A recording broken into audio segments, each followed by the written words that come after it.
Assalamualaikum warahmatullahi wabarakatuh. Alhamdulillah wa syukurillah ala nikmatillah. Asyhadu an la ilaha illallah wa asyhadu anna Muhammadar Rasulullah. Allahumma sholli ala sayyidina Muhammad wa ala alihi sayyidina Muhammad. Puji syukur kepada Allah Subhanahu wa taala disampaikan serta selawat kepada baginda Rasulullah sallallahu alaihi wasallam. Anak-anak sekalian, baiklah kita langsung saja ke bab kelima pertemuan pertama berbicara tentang menyembah Allah Subhanahu wa taala sebagai ungkapan rasa syukur. Yang pertama kita lihat adalah bahwa sesungguhnya nikmat yang Allah berikan kepada manusia tak seorang pun mampu menghitungnya meskipun menggunakan alat hitung tercanggih apapun.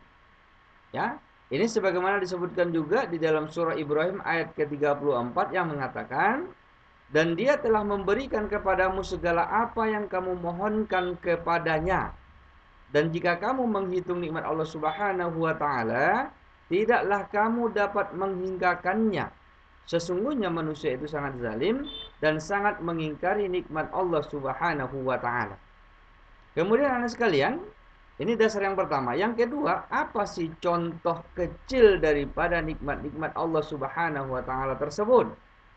Yang pertama adalah ya, seperti kita lihat seperti nikmat kebanyakan manusia yang tidak menyadari nikmat kesehatan yang diberikan Allah Subhanahu wa taala.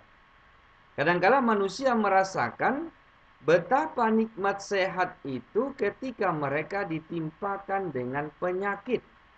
Ya, nah, ini bisa kita lihat barangkali ketika seorang terbaling sakit, ya, tidak bisa bergerak, maka dia begitu besar merasa nikmat kesehatan, ya, ketika atau seandainya Allah berikan kepada dia pada saat itu nikmat untuk bisa berjalan, nikmat untuk bisa tegak ataupun berdiri. Nah, itu baru dia merasakan nikmat-nikmat kesehatan ataupun nikmat yang Allah berikan pada dia. Kemudian anak sekalian, ya, semua anak pastilah terlahir dari seorang ibu. Ya, kita lihat hari ini banyak yang melupakan jasa ibu ataupun orang tuanya. Ya, yang telah mengandung, membesarkan, melahirkan, membiayainya. Ya, ini juga banyak kita hari ini lihat, ya, anak-anak yang menganiaya orang tuanya, bahkan ada yang membunuhnya. Nauzubillah, summa nauzubillah min dzalik. Ya, ini diajarkan dalam surah Luqman ayat ke-14, ya, yang mana bismillahirrahmanirrahim, wa wassaynal insana biwalidayhi hamalathu ummuhu wahnan ala wahnin wa fisaluhu fi amain aniskurli waliwalidayka ilayal masir.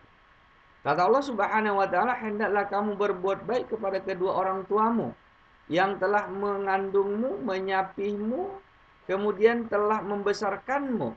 Maka kata Allah, aniskurli, maka bersyukurlah kepada mereka dan kepadaku waliwalidaika, kepada kedua orang tua. Ilayyal masir, sesungguhnya kalian akan kembali kepadaku, kata Allah Subhanahu wa taala. Kemudian anak-anak sekalian, ya, bisa kita lihat lagi dari sisi dalil-dalil tentang beribadah dan bersyukur ini. Yang pertama adalah dalam surah Luqman ayat ke-14 tadi yang sudah kita bacakan, yang artinya kata Allah Subhanahu wa taala, di antara nikmat-nikmat dan bentuk rasa syukur itu diantaranya adalah ketika kita terlahir dan dibesarkan oleh orang tua. Maka apa yang harus kita lakukan dari nikmat bersyukurnya di sini adalah bagaimana kita mampu patuh dan menjalankan apa yang diperintahkan oleh orang tua kita. Kemudian anak sekalian, ya, di dalam hadis Rasulullah SAW juga mengatakan, ya, ketika seorang sahabat bertanya, ya Rasulullah, siapakah orang yang pertama harus paling aku hormati di muka bumi ini? Apa kata Rasulullah? Ibumu.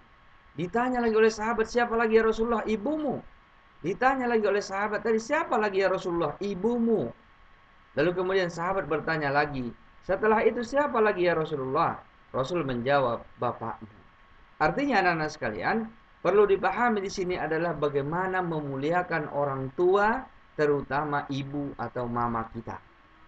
Kemudian anak sekalian, ya, bagaimana kita mampu melihat inti dari surah Luqman ayat ke-14 tadi? Yang pertama adalah mengingatkan kita agar berbakti kepada orang tua. Wa wassaynal insana biwalidayhi hamalatsu ummuhu wahnan ala wahnin, kata Allah. Telah kamu dilahirkan kamu dibesarkan, dipelihara oleh orang tua, maka sebaiknya dan seharusnya lah kamu untuk bersyukur, tentu dengan cara menghormati dan menyayangi orang tua. Kemudian yang kedua adalah berterima kasih dengan apa yang sudah dilakukan oleh orang tua dan orang-orang yang telah berbakti kepada seharusnya dilakukan. Ya, bersyukur kepada Allah Subhanahu wa taala tentu dengan arti kata kita jalankan semua perintah-perintah yang Allah serukan kepada kita dan kita tinggalkan larangan-larangan Allah dan Rasul-Nya.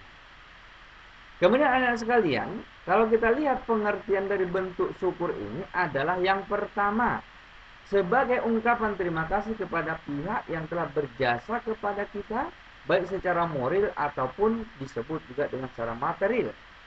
Yang kedua adalah mendekatkan diri kepada Allah Subhanahu wa taala dengan melakukan segala perintahnya, dan tentu paling tidak lebih utamanya adalah meninggalkan larangan-larangan Allah Subhanahu wa taala yang diatur dengan bentuk ibadah yang sudah disebutkan di dalam syariat Islam.